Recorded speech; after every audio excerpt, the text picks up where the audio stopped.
Anderson, and welcome to the Endocrine System podcast. If you look way up there at that guy, his name is Robert Wadlow. And that guy, I have no idea what his name is because he's not Robert Wadlow. Robert Wadlow is the tallest man that we have in modern day. He was something like 8 feet 11 and a half inches at the time of his death. And he was that tall because he was a pituitary giant. In other words, he had a tumor, we now know, that was pushing on his pituitary. It was making it produce a hormone called growth hormone, which made him get as tall as he eventually was.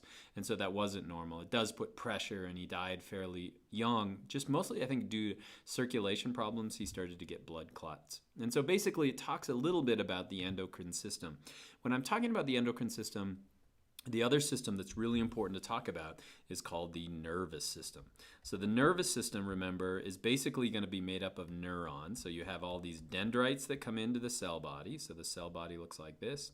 And then you have an axon that comes way down here. And then you're going to have another neuron down here that's connected with a bunch of dendrites to a cell body.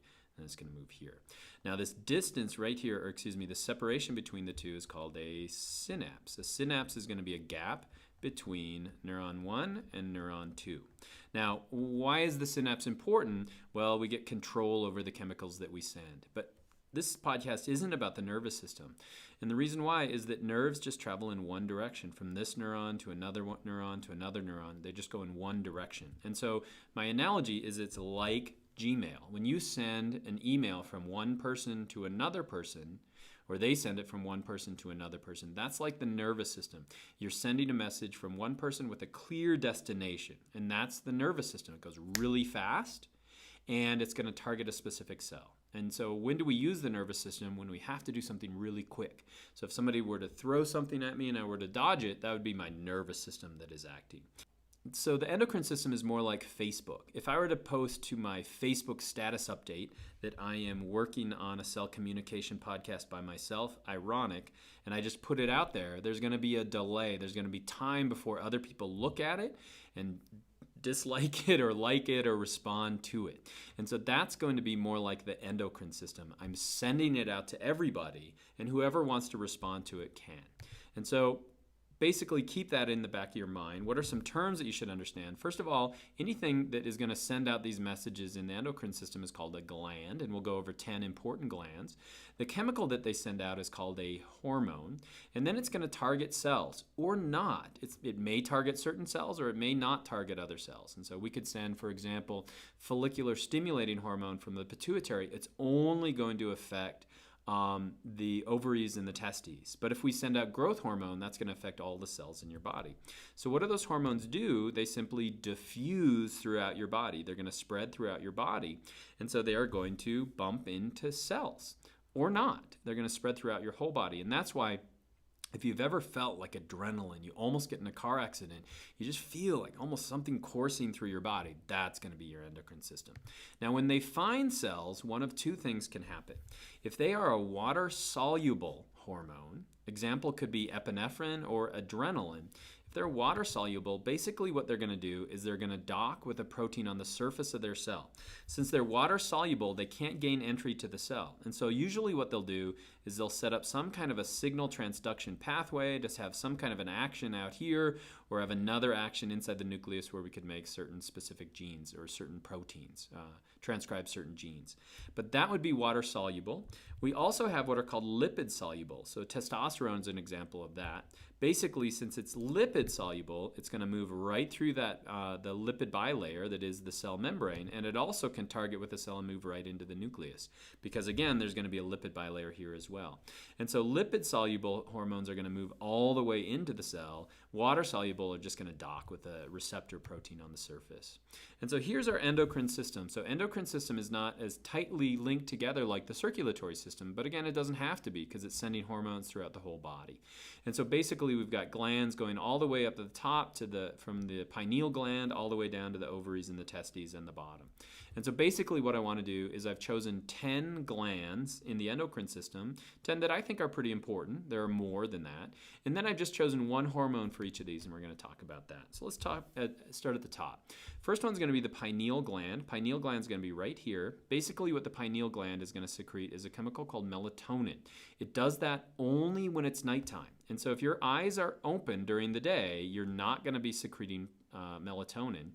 But when you close your eyes at night, it's going to start giving off melatonin. And so basically what that does is it allows our brain to tell what time of the day it is, and it also allows us to figure out what season it is. And so basically we can set up what's called our circadian rhythms. So it's basically our internal clock, and it's pineal gland doing that.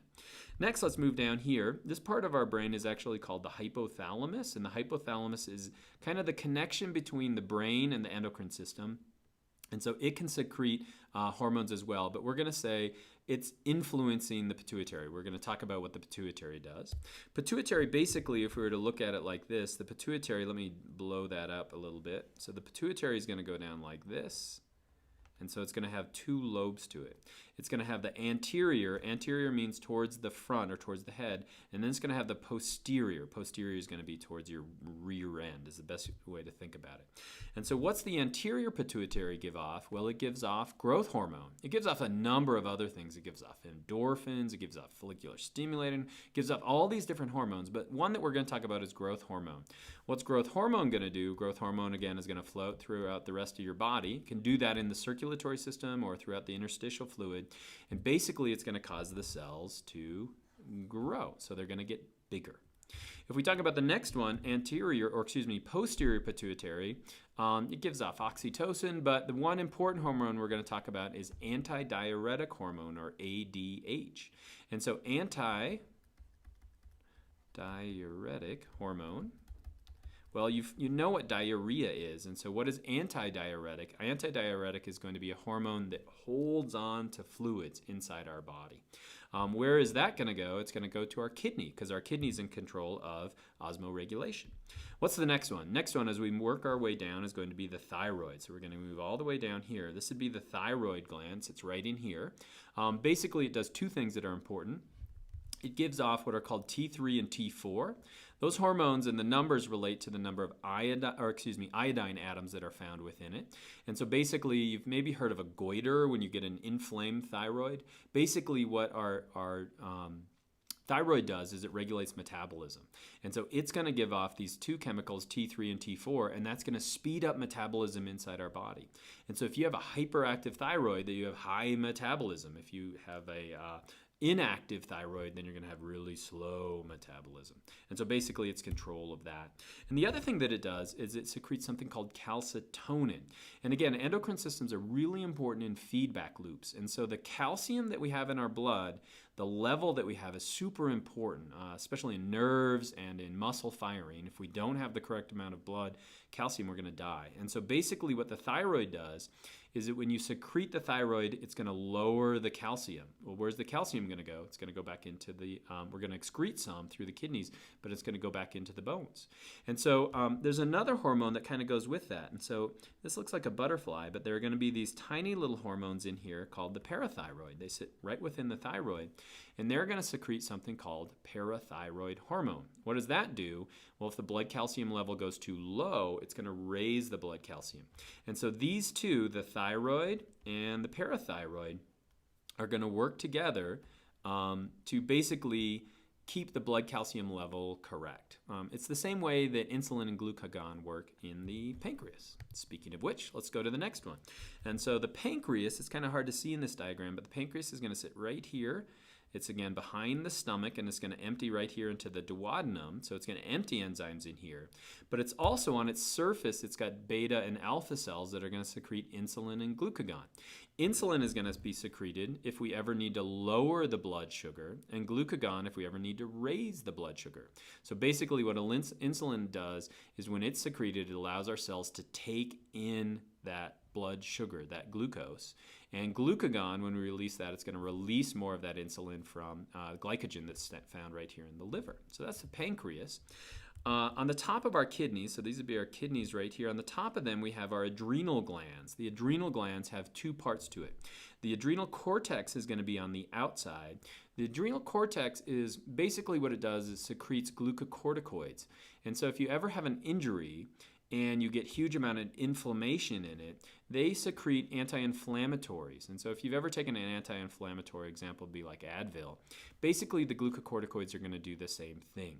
They don't need to act right away. And so these are actually connected by hormones to the pituitary. So the message can come from the brain, we have an injury, down to the pituitary and eventually to the adrenal cortex. But that's not what you're familiar with in the adrenal gland. You're familiar with adrenaline. And so there's a nervous connection from the brain all the way down here to the center of the adrenal gland. That's called the adrenal medulla. Basically, what is it going to have it do? It's going to secrete epinephrine. Epinephrine is adrenaline. It's going to go throughout your body, and it's going to trigger that fight or flight response. And so again, if you almost get in a car accident, nervous system is going to allow you to kind of not get in that car accident.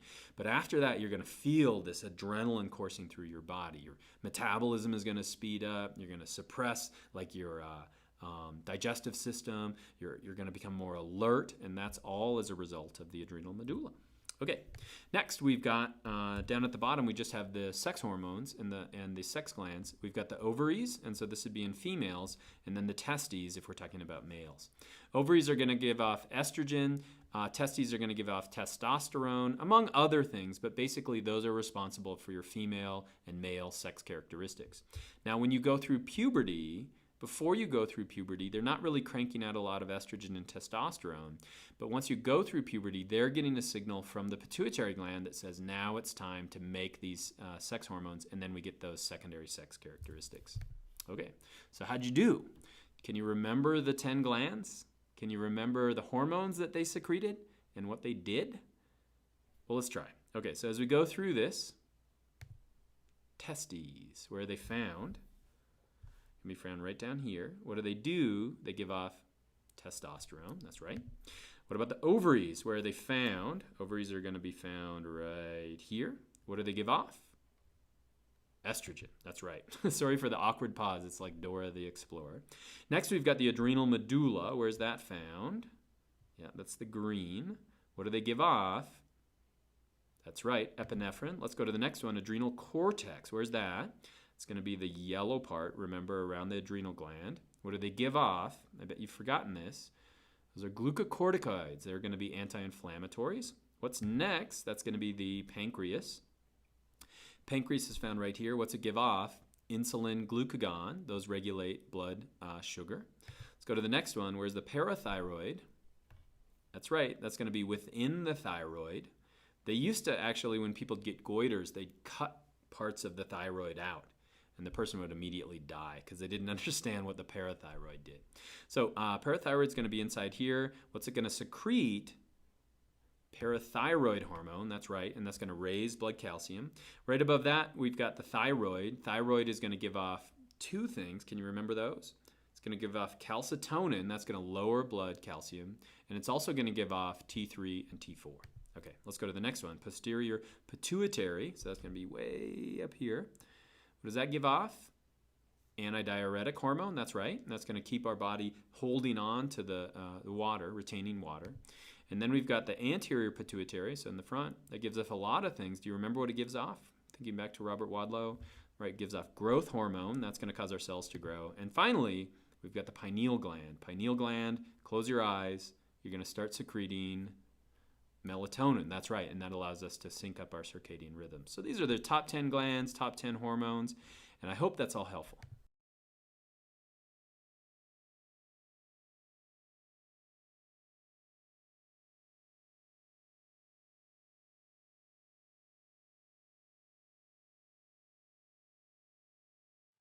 Automotive Singer, Biology and Medicine videos. Please make sure to subscribe.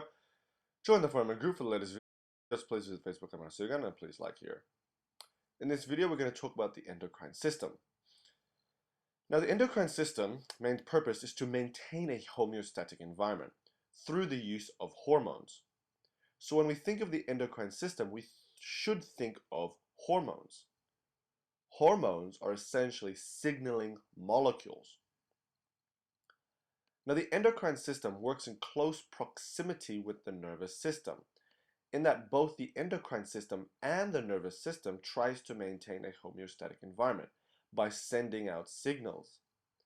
The main difference between the two is that the nervous system is a quick response.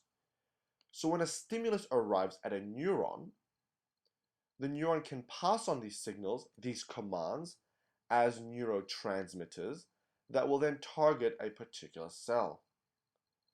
The neurotransmitter will bind onto a specific receptor that will cause the target cell to initiate a short-term quick response. Now, the endocrine system, on the other hand, will send signals not via neurotransmitters but through hormones. And these hormones will travel via the bloodstream, where it will then target a cell and its specific receptors. So what happens is, with an endocrine cell, is that when a stimulus or command comes, this will stimulate the endocrine cell to secrete hormones into the bloodstream, like so. These hormones will then target and bind onto a specific receptor on a target cell. This will cause a target cell to initiate a long-term, slow response. So that is a major difference, in that the nervous system is a short-term, quick response, whereas the endocrine system is a long-term, slow response. The endocrine cell typically secrete hormones into the bloodstream. This is normal. This type of signaling is called endocrine signaling, hence the name endocrine system. However, hormones does not always have to be secreted into the bloodstream to target a cell. The endocrine cell can also secrete hormones that target cell directly close to it, like this cell, for example. And so when it does this, this type of secretion is known as paracrine signaling, para as in cross. And this will initiate a long-term slow response. When the endocrine cell secretes hormones into the bloodstream, which is the basics for the endocrine system, we have hormones in the bloodstream. The hormones can travel in the bloodstream as a free form, which can be cleared quickly by the body. Free form as in it's just a hormone traveling in the blood. Or the hormone can actually travel bound to a protein. These hormones that are bound to a protein and travel through the blood are typically lipid hormones, because lipids hate water. They need to travel bound to proteins. We call these protein-bound hormones. So now let's talk a little bit more about hormones. Hormones, as I mentioned, are signaling molecules. Hormones can be grouped into three types: amino acid derivatives, peptide hormones, or lipid derivatives. Lipid derivatives, for example, are steroid hormones or thyroid hormones, if you know a little bit about your hormones. And so these hormones, they will bind onto a target cell, onto the specific receptor, that will initiate a desired response, a long-term response. Here I'm drawing these hormones binding onto target receptors on this plasma membrane of the target cell to initiate a response. Well, peptide hormones and most hormones derived from amino acid, they bind to receptors on the plasma membrane. Whereas the lipid-derived hormones, they cross the cell membrane and bind to receptors in the cytoplasm, as shown. Thyroid hormones and steroid hormones, they cross the plasma membrane and bind to receptors in the cytoplasm to initiate a response. And this is because the thyroid and steroid hormones are lipid-derived. Okay, now that we know a bit more about hormones, these signaling molecules, let's look at an example of an endocrine response. A good example is to look at blood glucose. So here in the bloodstream, we have low glucose levels. And this is not very good because we need glucose. Glucose is a source of energy for tissues in our body. So low blood glucose is a stimulus. And the body will have to try to fix this to maintain homeostasis. So it will try to increase blood glucose levels. And this is when the endocrine system kicks in. The stimulus, which is low blood glucose levels, will stimulate an endocrine cell, known as the pancreas cell. Actually, it's called the alpha cell, but let's call it pancreas cells for simplicity. The pancreas cell will then secrete a hormone called glucagon into the bloodstream.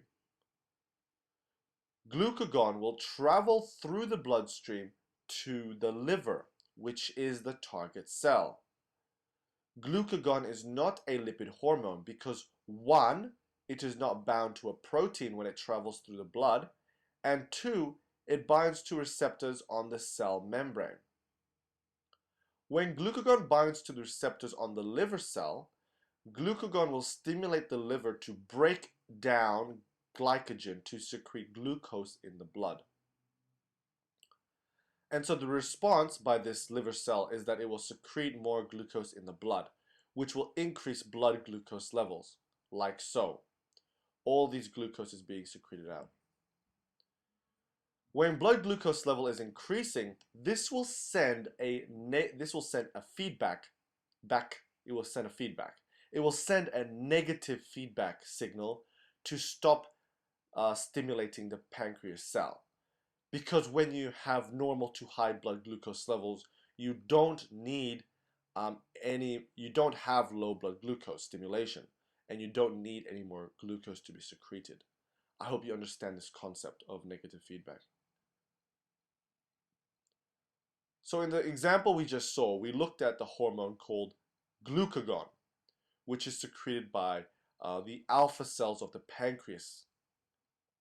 Now let's look at some other major hormones, such as glucagon, and where they come from.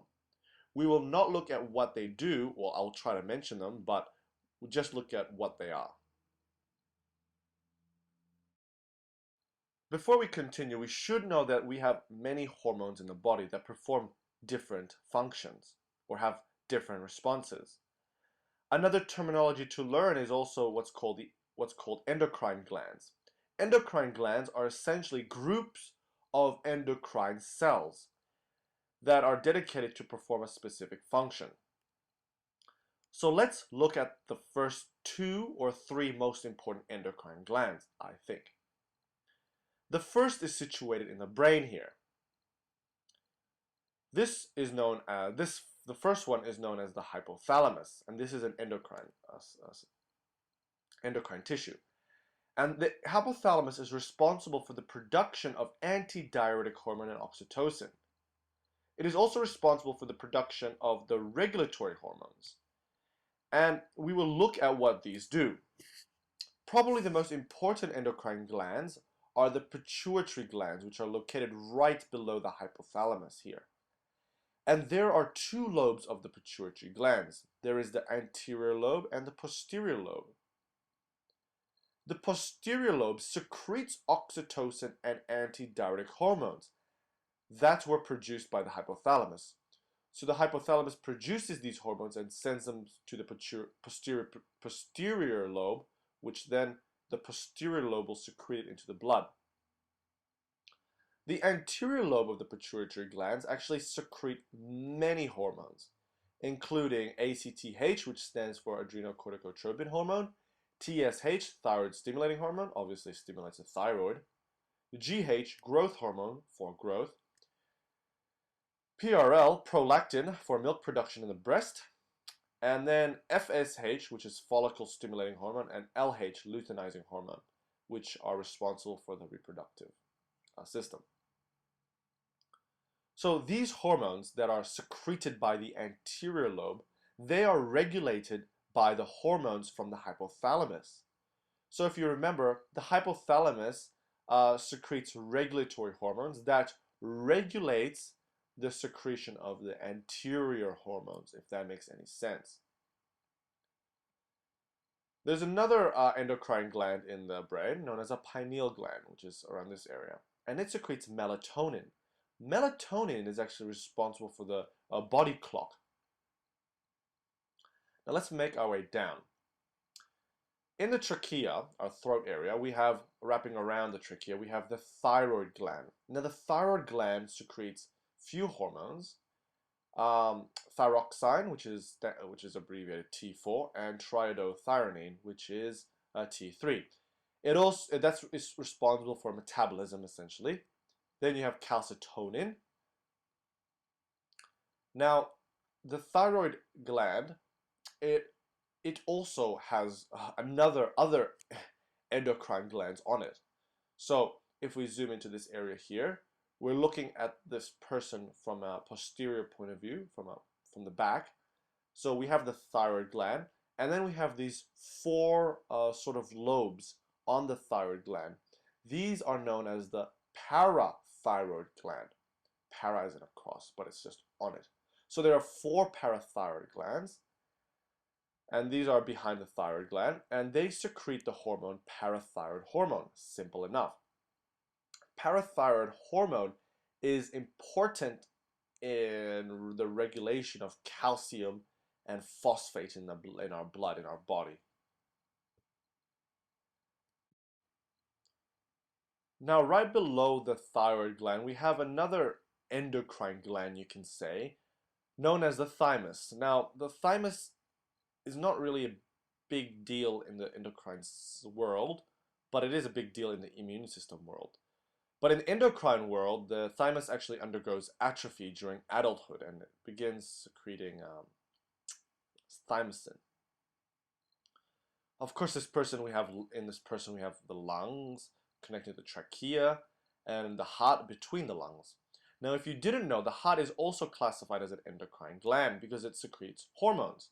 The heart secretes the hormone natriuretic peptide, which is responsible in blood pressure regulation. It actually decreases blood pressure when there is an increase in blood pressure.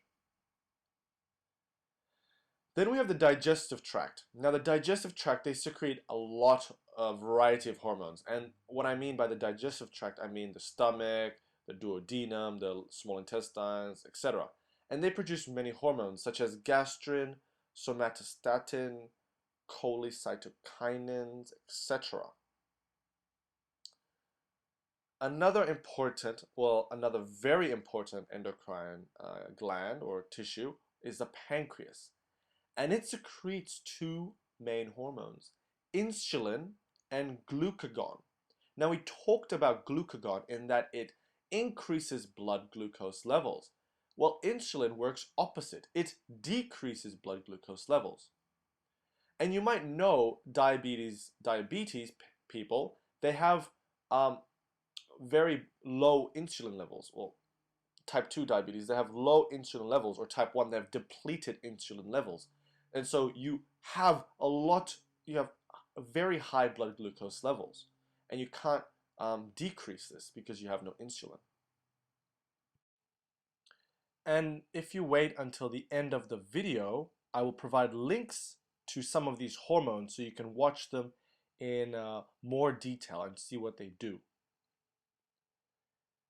The kidneys also secrete hormones. They secrete erythropoietin, which stimulates red blood cell production in the bone marrow, and also secretes calcitriol, which I don't know what it does. Above the kidneys, we also have the very important adrenal glands. If we take a cross-section of the adrenal glands, we have two adrenal glands, of course, because we have two kidneys.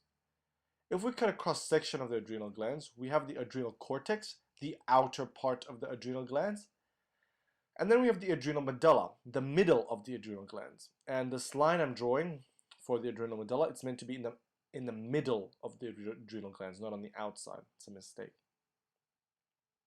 Anyway, the adrenal cortex secretes cortisol and aldosterone. Cortisol is essentially for stress, and aldosterone is to promote sodium reabsorption as well as potassium secretion in the kidneys. And then we have the adrenal medulla, which secretes adrenaline and noradrenaline, also known as epinephrine or norepinephrine in America. These hormones are important in the fight or flight response as well as the rest and digest response. Adipose tissue, which is essentially fat, also secrete hormones. It secretes leptin. which is important in fat metabolism. The final endocrine tissue or endocrine glands I want to talk about are the gonads. Now, because we have a male and female version of humans, we have two types of gonads. We have the testes for the male and the ovaries for females. So in the testes we have cells that secrete androgens such as testosterone, which is important for promoting male characteristics as well as sperm production.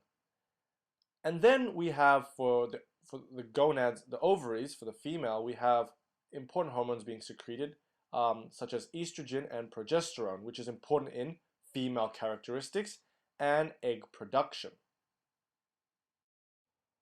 Okay, so those were the main hormones that were secreted by the main endocrine tissue or endocrine glands. But I'd like to concentrate and look into more detail on the pituitary glands, which is a very important endocrine gland because it, for one, secretes a lot of hormones, and two, it secretes hormones that regulate or stimulate the secretion of other hormones from other endocrine tissue, if that makes any sense. So let's have a closer look at the pituitary glands. The pituitary glands is located within the brain, and an easy way to remember this is it's located sort of below the hypothalamus. The pituitary glands consist of two lobes. One is called the posterior pituitary, which is at the back. It's also known as a neurohypophyses. And then we have the anterior pituitary, also known as the adenohypophyses. I hope I'm pronouncing the physes right. Anyway, let's first look at the posterior pituitary and what it secretes. Well, actually, the hypothalamus, it synthesizes antidiuretic hormone and oxytocin. These hormones that are synthesized in the hypothalamus, they are synthesized in these neurons, and these neurons will then pass on these hormones to the posterior pituitary. And so from here, when a stimulus arrives, stimulating the secretion of these hormones, the posterior pituitary can then secrete it. So the posterior pituitary can secrete the antidiuretic hormone. The antidiuretic hormone's main function is for water retention, so it targets the kidneys, particularly the kidney tubules. The posterior pituitary can also secrete the hormone oxytocin. Oxytocin essentially targets the breast, and it's important for lactation, and also is important for the contraction of the uterus during childbirth. So remember, for the posterior pituitary, the hormones itself are actually synthesized or made within the hypothalamus. The posterior pituitary only secretes them. Now let's look at the anterior pituitary. Now the anterior pituitary is different than the posterior pituitary in that the anterior pituitary makes its own hormones.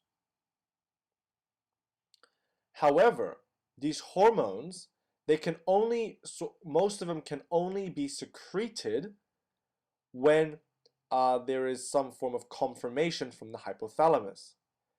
So the hypothalamus actually will secrete hormones that will regulate the secretion of the anterior pituitary hormones. The hormones secreted by the hypothalamus are known as regulatory hormones, and these regulatory hormones, once they are secreted, they will cause either stimulation or inhibition of the anterior pituitary hormones being secreted. Anyway, whatever the case, if it's all okay, the anterior pituitary can secrete prolactin, abbreviated PRL, which will target the breasts essentially for milk production. Anterior pituitary can also secrete growth hormones, which targets many tissues such as the bone for growth. The anterior pituitary can secrete gonadotropic hormones such as follicle stimulating hormone and luteinizing hormone, which will target the testes or ovaries, depending if it's male or female. Anterior pituitary can also secrete thyroid stimulating hormone, which will stimulate the thyroid gland to secrete its own hormones. And finally, the anterior pituitary can also secrete adenocorticotropic hormone, which will target the adrenal glands, and it will stimulate the release of cortisol, etc., for example. So as you can see, the pituitary glands secrete a variety of hormones, and they're controlled in a very confusing manner. And I'll provide actually a video that will look more into detail on the pituitary glands. Actually, I'll provide links hopefully to many of these hormones, so you can click on the link on the screen and they'll take you to this video so you can watch it in a bit more detail. Thank you.